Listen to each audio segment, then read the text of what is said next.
Morning, my name is Ron. I'm the host of the show. This is a channel you don't have to subscribe to. You don't have to hit the like button. You don't have to ring the bell for notifications. Do this every day. And I won't ask you for any money. But this is a cool place to hang around. Get a little devotional in. Give you something to think about meditating on.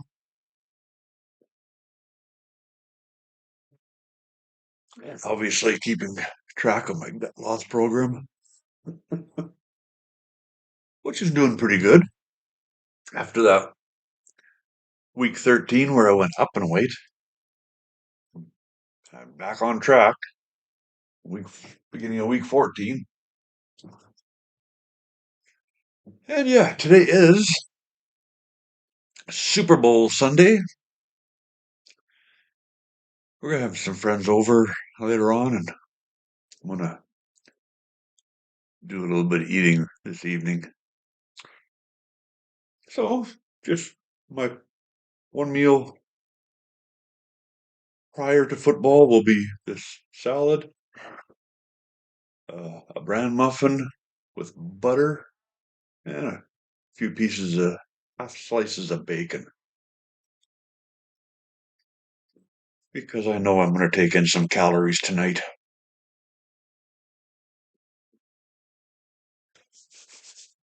Try to offset that a little bit today. And the devotional today is a good one.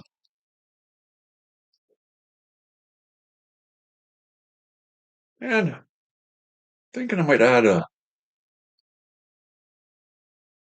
word of the day to the program. I've been talking about how you need to get some knowledge because knowledge leads to wisdom, and wisdom leads to a calm mind. So yeah, at the end of the devotional there, we'll increase your vocabulary because that is a great way to advance your knowledge. You can't have too big a vocabulary. Okay, let's get down to the devotional. From Matthew chapter 3,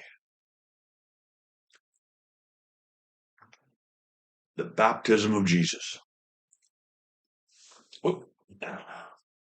Then Jesus went from Galilee to the Jordan River to be baptized by John.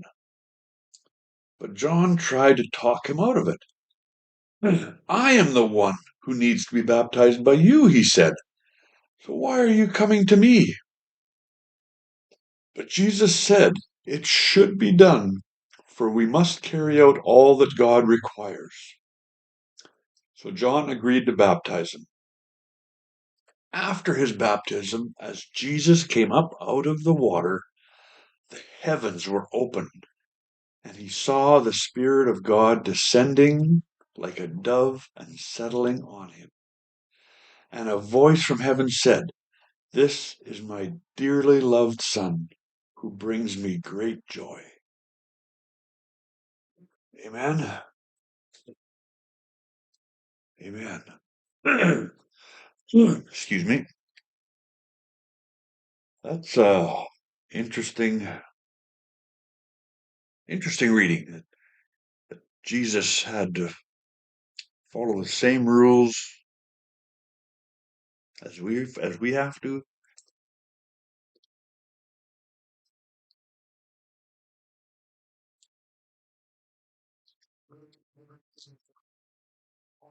Maybe we'll learn more about that yet.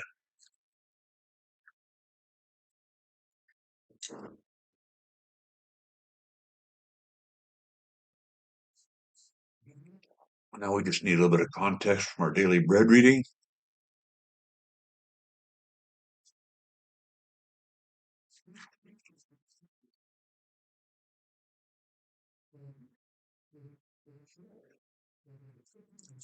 The voice of the Father. My friend's father died recently. When he got sick, his condition deteriorated quickly, and in a matter of days, he was gone. My friend and his dad always had a strong relationship, but there were still so many questions to be asked, answers to be sought, and conversations to be had. So many unsaid things, and now his father is gone. My friend is a trained counselor. He knows the ups and downs of grief and how to help others navigate those troubled waters. Still, he told me, some days I just need to hear Dad's voice, that reassurance of his love. It always meant the world to me. A pivotal event in the beginning of Jesus' earthly ministry was his baptism at the hands of John. Although John tried to resist, Jesus insisted that moment was necessary so he might identify with humankind. Let it be so now. It is proper for us to do this to fulfill all righteousness. John did as Jesus asked, and then something happened that proclaimed Jesus' identity to John the Baptist and the crowd. And it must have also deeply touched Jesus' heart. The Father's voice reassured his Son, "This is my Son whom I love." That same voice in our hearts reassures believers of his great love for us. That same voice in our hearts reassures believers of his great love for us. Father, thank you so much for your reassuring voice telling me whose I am and how much I'm loved. Amen. Amen. Okay, that's powerful reading.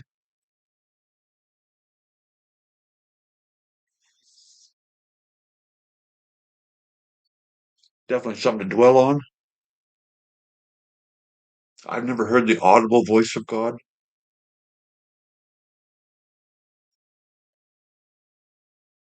But I've certainly felt him tugging at my heartstrings. And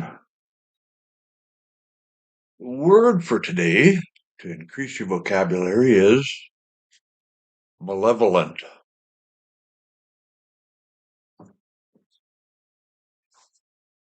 Oh, that organization was and is malevolent, and so is this one.